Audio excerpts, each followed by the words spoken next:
Hello again, it's Anya. I'm going to do some more reading today.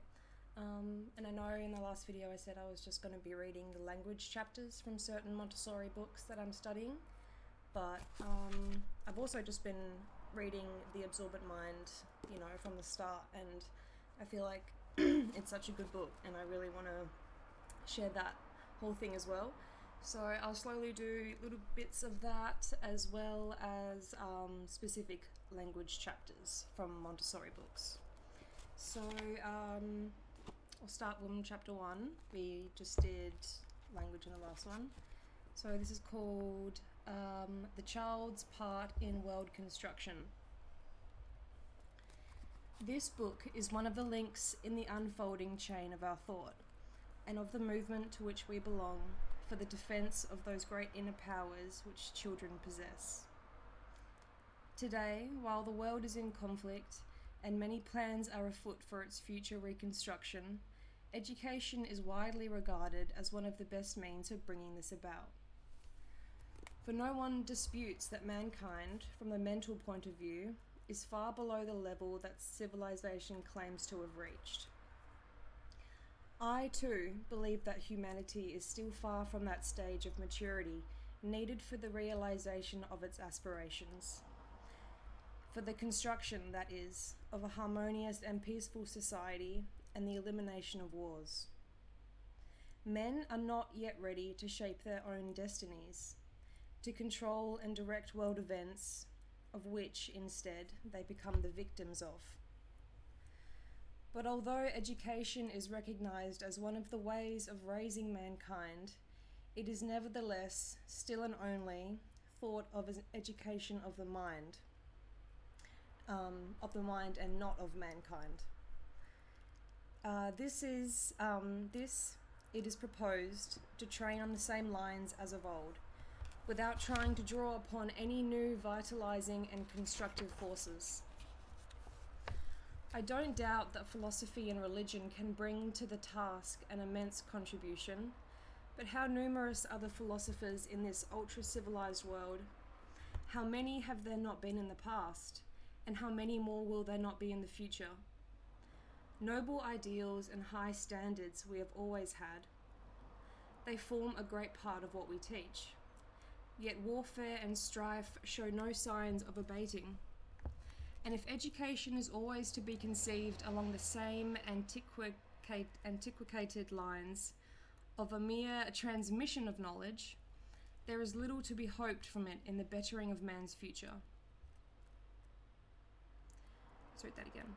If education is always to be conceived along the same lines of a mere transmission of knowledge, there is little to be hoped from it in the bettering of man's future. For what is the use of transmitting knowledge if the individual's total development lags behind? Instead, we must take into account a psychic entity, a social personality, a new world force, innumerable in the totality of its membership, which is at present hidden and ignored in the child. If help and salvation are to come, they can only come from the children, for children are the makers of men. The child is endowed with unknown powers, which can guide us to a radiant future. If what we really want is a new world, then education must take as its aim the development of these hidden possibilities. I think that's important. I'll read that one again.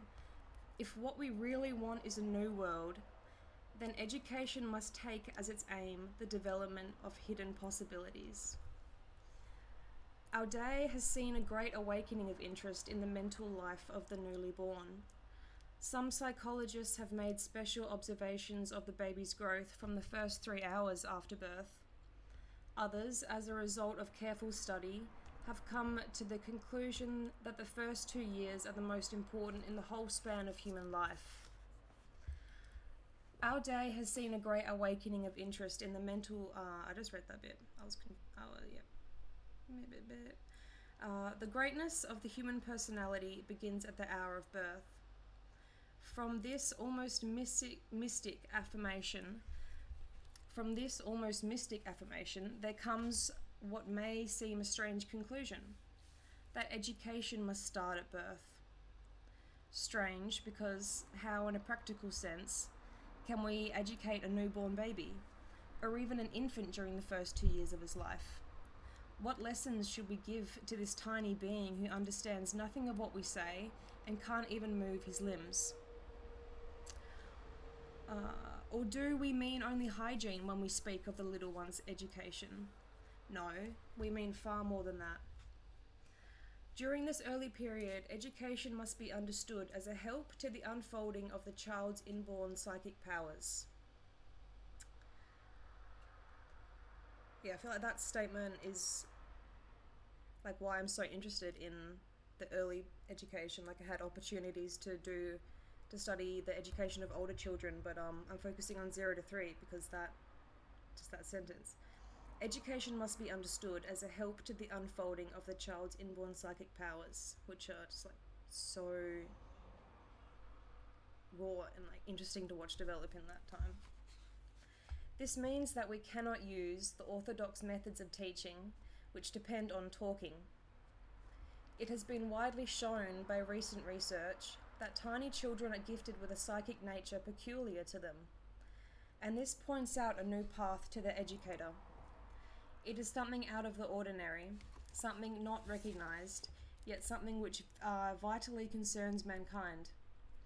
The child's true constructive energy, a dynamic power, has remained unnoticed for thousands of years. Just as men have trodden the earth and later farmed its surface, without thought for the immense wealth hidden in its depths, so the men of our day make progress after progress in civilized life, without noticing the treasures that lie hidden in the psychic world of infancy. From the earliest dawn of man's life, these energies have been repressed and nullified. Not till today has any intuition of their existence begun to find expression. Only recently, for example, has Carroll written, Dr. Alexis Carroll, "The period of infancy is undoubtedly the richest. It should be utilized by education in every possible and conceivable way. The waste of this period of life can never be compensated. Instead of ignoring the early years, it is our duty to cultivate them with the utmost care. Today we are beginning to see the value of these ungathered fruits, more precious than gold, for they are man's own spirit. The first 2 years of life open new horizons before us, for here we may see the laws of psychic construction that are before unknown. It is the child himself who presents us with these revelations. He brings to our knowledge a kind of psychic life totally different from that of adults. Here is the new path. No longer is it for the professor to apply psychology to the child, but it is for the children themselves to reveal their psychology to those who study them. This may seem obscure, but it becomes clear as soon as we go more deeply into details. The child has a mind able to absorb knowledge. He has the power to teach himself. A single observation is enough to prove this. The child grows up speaking his parents' tongue, yet to grown-ups the learning of a language is a very great intellectual achievement. No one teaches a child, and yet he comes to use nouns, verbs, and adjectives to perfection. To follow a child in his language development is a study of the greatest interest. And all those who have devoted themselves to it agree that the use of words, of names, the first elements of language, falls at a fixed period in the child's life, as if a precise timekeeper were superintending this part of his activity. The child seems to follow a severe program imposed by nature, so faithfully and punctually improven upon that of any old-time school. Still following this program, the child proceeds to learn all the irregularities and grammatical constructions of his language with irreproachable diligence. There is, so to speak, in every child a painstaking teacher, so skillful that he obtains identical results in all children in all parts of the world. The only language men ever speak perfectly is the one they learn in babyhood, when no one can teach them anything. Not only this, but if at a later age the child has to learn another language, no expert help will enable him to speak it with the same perfection as he does with his first language. So there must be a special psychic force at work, helping the child to develop. And this is not only for language. For it too, he could recognize all the persons and things around him. If we consider this, it becomes even clearer that the child does have an impressive work of inner formation.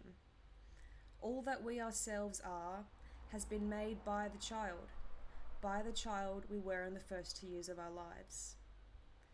Not only has the child to recognize what he sees around him and to understand and adapt himself to the way of life, but also, while he's still apparently unteachable, he has to build up in himself all of those complex formations that become our intelligence, the foundation for religious feelings, and of particular national and social sentiments.